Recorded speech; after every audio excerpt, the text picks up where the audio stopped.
Hi and welcome. This is my July review, and all you Cancerians, it's going to be a great month because the sun is in your sign. We also start the month with a very positive and powerful aspect. Mars makes a square to Pluto, and this brings high energy and great ambition, and Mars happens to be in your 10th house of career and destiny, so this is fantastic. This can really give you the energy to push forward and strive for success. Now, with any aspect, there's a downside as well, and you need to be very careful that you don't use any underhand methods and that you keep everything above board, because Pluto in that 7th house of other people can come and bite you in the back if you don't do the right thing, so to speak. And this could cause power struggles or confrontations with others, so be sure you challenge energy positively. Now on the 2nd we have Mercury very active because he makes two aspects. Mercury's in your 12th house, so this is going on behind the scenes more. This is a time to do some planning because he makes an aspect to Saturn, so it's very good for organising things, but this is behind the scenes. Mercury will soon move into your sign and your house, but for now it's best to keep things in the background. Now the other aspect is to Neptune, so this is very good for receiving messages either through dreams or through some kind of connection with other people, or maybe even the spirit world. These messages could be important, they could help you going forward. Another very positive aspect on the 5th is Mercury moves into your 1st house and will be at 0 degrees, and makes a positive aspect to Mars, who's moved into your 11th house and will also be at 0 degrees. And 0 degrees of any sign is the most powerful degree. So you'll have mental energy from Mercury, physical energy from Mars, and combine these together you'll be able to tackle anything. Now the positive thing of this is that if any opportunities come your way, this is a great time to take advantage. You'll have the confidence and the follow through to do this. Now with Mars moving into the 11th house, it could bring finances from your career or from business, and this will be very beneficial for you. Also, it'll be a good time to interact with friends and groups. Then on the following day we have an aspect between Venus and Chiron. Now Chiron is in that 10th house. This is a day when people will warm to you. This is a day when you can get people to follow you or do whatever it is you want them to do, and this will give you great charisma with the public. On the 8th you may feel like you're floundering a bit, as if you're a fish out of water or that you've been thrown in the deep end, but this is only going to last for a day, because on the 9th you'll have a fantastic confidence coming with Mercury and Jupiter aspect, but also with the Sun making a positive aspect to Uranus.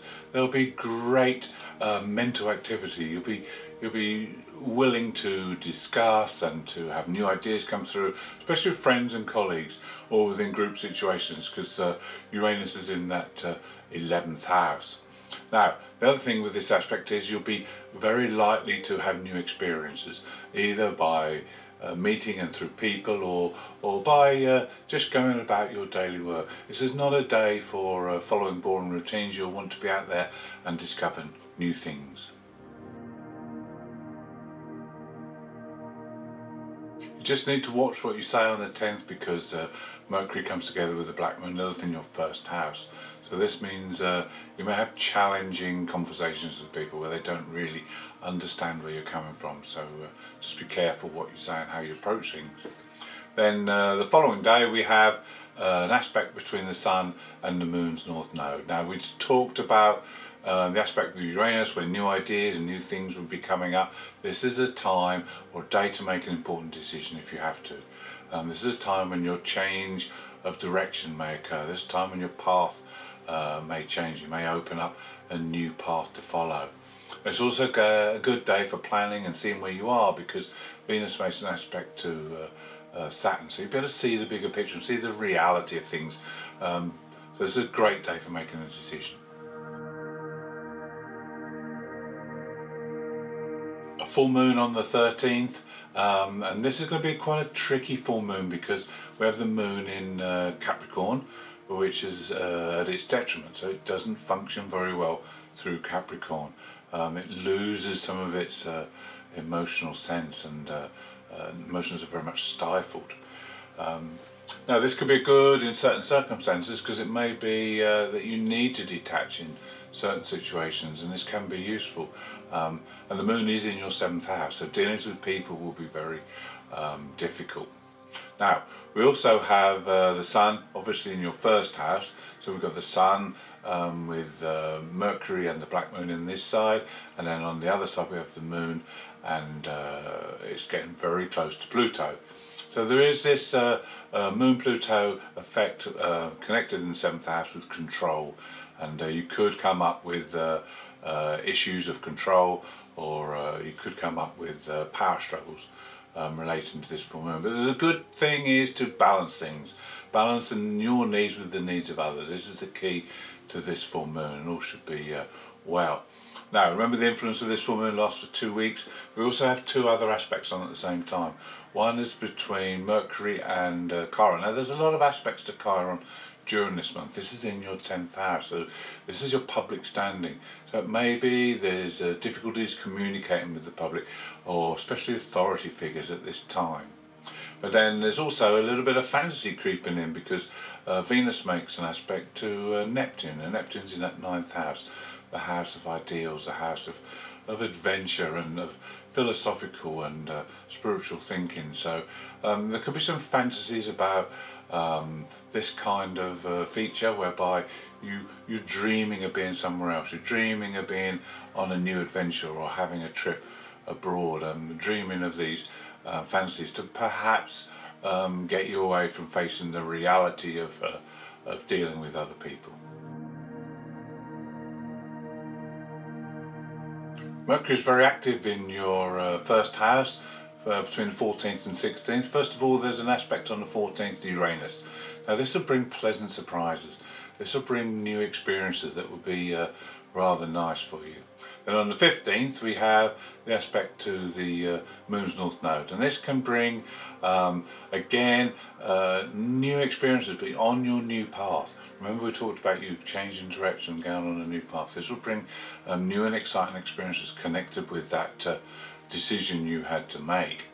And then on the 16th, Mercury catches up with the Sun. Mercury's moving very fast at the moment, and we'll spend a couple of days with the Sun. And this is great, because this is in your 1st house, so you can express yourself better now than at any other time, because you have your Sun, we have Mercury joining together, and when they're in the same sign and in the same house, it's so much easier to express your true self and be the person that you want to be. And it may be that this has all fallen into place for a particular reason. On the 17th, the conjunction between Mercury and Sun makes an opposition to Pluto.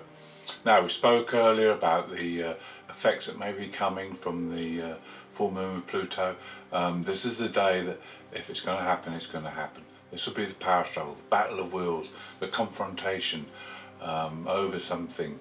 But you will have the power and the initiative to transform things related to this. If you treat it in a positive way, then you can make things a lot different, and this could be a turning point. Now the other aspect on the following day is to Neptune in that 9th house. So this will be a day when you'll be a little bit more able to see exactly where you are in the world and what your position is at this time. So whatever happens the day before, this may transform things, but now you'll be able to see exactly where you are. There's also an element of fantasy with this as well, and it may be that again you're dreaming about where you want to be in the future.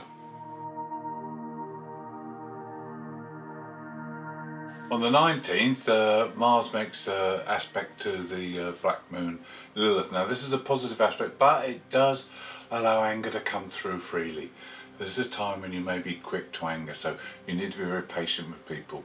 And if there was any particular confrontation with Pluto, then this is a time to clear the air. You have 4 days working with this aspect, so it's great to clear the air, not only in that situation, but in any other situations that are hanging around. Then we have Chiron going retrograde. The the following day.